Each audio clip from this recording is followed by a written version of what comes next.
Hello, Scorpio, Sun, Moon, Rising, Venus signs. Kamusta po kayo? Sana po nasa mabuti kayong kalagayan kung saan man po kayo naroroon ngayon. No, saan man parte kayo ng mundo naroroon. Sana po okay kayo at mag-iingat po kayo lagi. Welcome back po sa Star Tarot, and kung bago kayo dito, welcome din po kayo sa ating channel. Thank you po sa inyong support, and maraming salamat po sa lahat, no, ng Scorpio. Sa paunang mensahe ninyo, tignan natin. This is for October 22 to 28. Napakagandang paunang message sa inyo dito. We have the energy of the well, family wishes come true. Ayan. So, hindi lang isang wish, no? Ito, kundi maraming wishes, no? Family wishes come true. So, maaaring merong mag-come to fruition dito ng mga wini-wish ng inyong pamilya, no? So, that's really beautiful. Second, will, indecisiveness, allowing your life to rumble aimlessly. Yan. So, may mga confusion kayo dito. May mga decision kayo na kinakaharap ngayon, but you can't make a decision yet dahil siguro sa naguguluhan pa kayo, hindi pa malinaw sa inyong sitwasyon. So, maaaring hinahanap pa ninyo ang truth or ang heart ng inyong sitwasyon before you can decide dito, no? So, marami pa siguro ang ginagather pa ninyong information or detalye ng bagay na to, kaya hindi pa kayo nakakarating doon sa point na magkakapag-decision na kayo. We have the energy of the bread, ayan, period of prosperity and abundance. Napakaganda, napakaswerte ninyo ngayon in terms of money, no, and finances. Scorpio, dahil panahon daw ito ngayon, period daw ito ng prosperity and abundance ninyo. So maybe marami kayong biyaya na matatanggap ngayon pang kaperahan, no? O related sa inyong kaperahan. Maaring financial blessings, financial opportunities ito, kaya good luck to that, is Scorpio. Napakaganda namang paunang mensahe ninyo dito, no? Tingnan natin kung ano pa ang ganap for you. We have gateway, and there's new beginning coming in dito sa buhay ninyo, Scorpio. Meron mga opportunities dito na inviting you, no? Very inviting ang mga opportunities ninyo. So, maaaring related sa inyong money, career, and finances, no? Kasi meron tayong prosperity and abundance din. So, maybe this is what you are wishing for, or your family is wishing for para sa'yo, no? Para sa buong pamilya. Kasi kung meron kayong magandang trabaho, malaking kita, no? For sure, no, tutulong din kayo para sa inyong pamilya. Kaya maaaring yun din ang wini-wish ng pamilya para sa inyo, no? So this is going to be a beautiful opportunity, no, na papasok sa buhay ninyo ngayon. Merong kayong sisimulan dito. So maaaring you are going to grab this opportunity, kung ano man yan na parating sa inyo. You're definitely going to take action, no, towards that. So parang pagdating ng opportunity na to, walang patumpik-tumpik. You are going to grab that opportunity. Gagawin na ninyo dito ang mga kailangan ninyong gawin, nang sa gayon mapasa inyo ang opportunity na to, or masimulan nyo agad kung ano man ito, no? We have thriving. Ayan, for others of you, no, yung mga endeavor ninyong ginawa na ninyo in the past, sinimulan na ninyo in the past, maaaring ngayon nakikitaan nyo na ng resulta, no? Kaya siguro kung ano man yan, it's thriving, it's growing, at nakikita na, no, meron na kayong na-experience na prosperity and abundance out of kung ano man ang endeavor na yan, nagbubunga na, may resulta na, no? So, that's really beautiful. Napakaswerte ninyo ngayon. So, what else for Scorpio? We have healing. Yeah, bear spirit. So, Scorpio, what I'm picking up here is maybe, you are, some of you are receiving healing energies, no? Maaring physical healing yan, maaari din naman na healing yan kung ano man ang medyo siguro may problema or may hindi masyadong magandang nangyayari sa ibang parte ng buhay ninyo. So, maaaring yun din ang makaka-receive na ng healing sa ngayon. So, maaaring maayos na yan, mahahanapan nyo na ng solusyon kung ano man ang problema na yun, So, that's what I'm picking up. up. We have purity.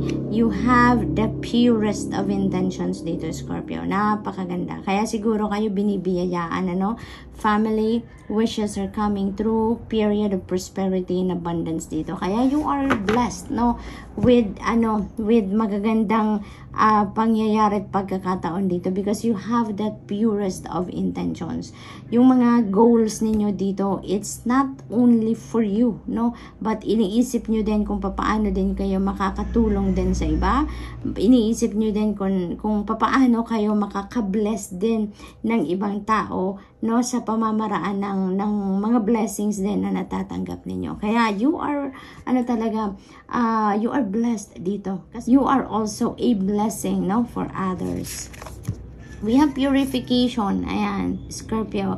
For others of you, you may need now to purify yourself, no? Purify your life, at saka detoxify.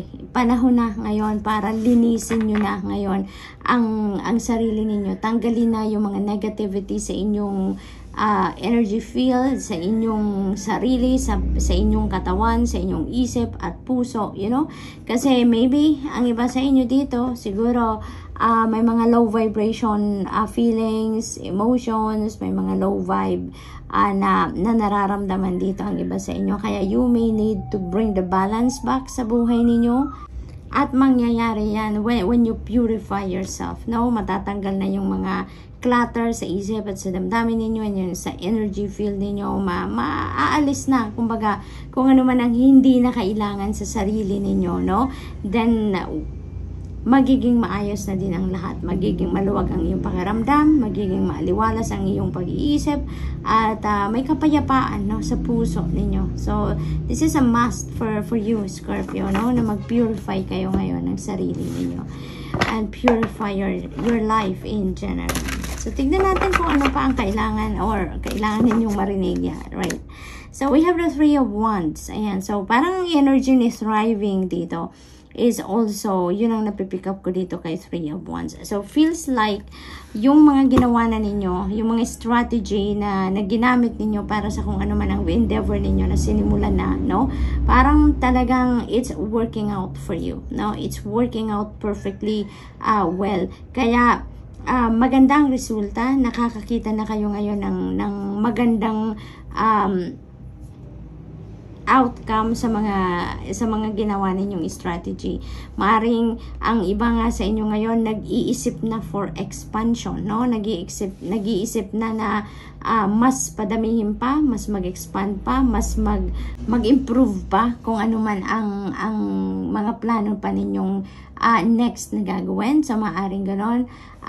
Maari din na ang iba sa inyo dito, you know, you are already reaping the rewards of your hard work. Kumbaga, nagsisimula na kayong mag-receive ng return of investment, no?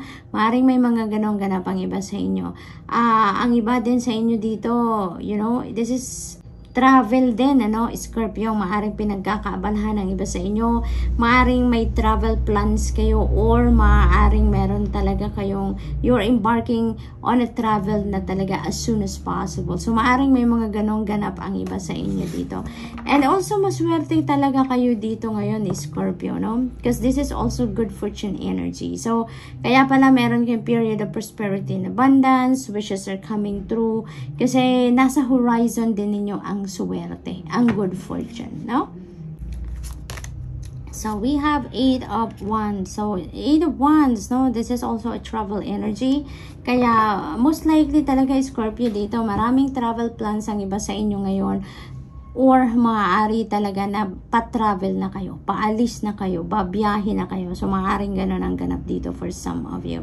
Medyo malayo-layo ang maaaring babiyahin ng iba sa inyo dito, Scorpio. So, yun ang napipick up ko dito, no? So, this could be international travel. So, mag-iingat po kayo, ha? Kung kayo po ay magbabiyahe.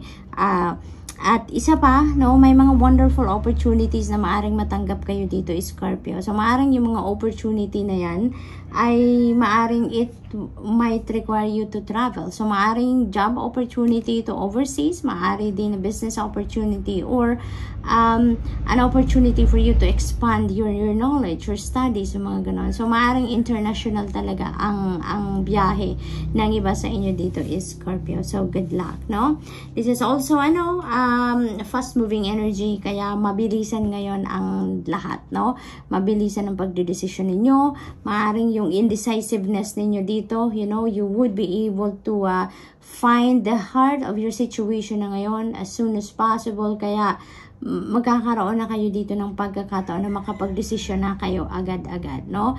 Hindi na kayo magpapatagal pa ng kung ano man ang pinag-iisipan ninyo dito, kasi maybe there is an opportunity for you, Scorpio, na mahanap na ninyo kung ano man ang kulang dito sa inyong pagdedesisyon, no? We also have the Chariot energy. Travel talaga, Scorpio. This is screaming travel. Yung mga tarot cards ninyo, screaming travel. So, definitely, ang iba sa inyo is going to travel. Ang iba sa inyo siguro is looking for vehicle. Maaring may balak ang iba sa inyo bumili ng sasakyan. Maaring nagtitingin-tingin na, nagsha-shopping na.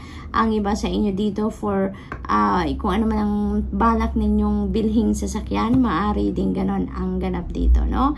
And definitely, you're moving forward. Yung direction, yung tingin niya, papunta doon sa right, which is forward. Ganon din si 8 of Wands.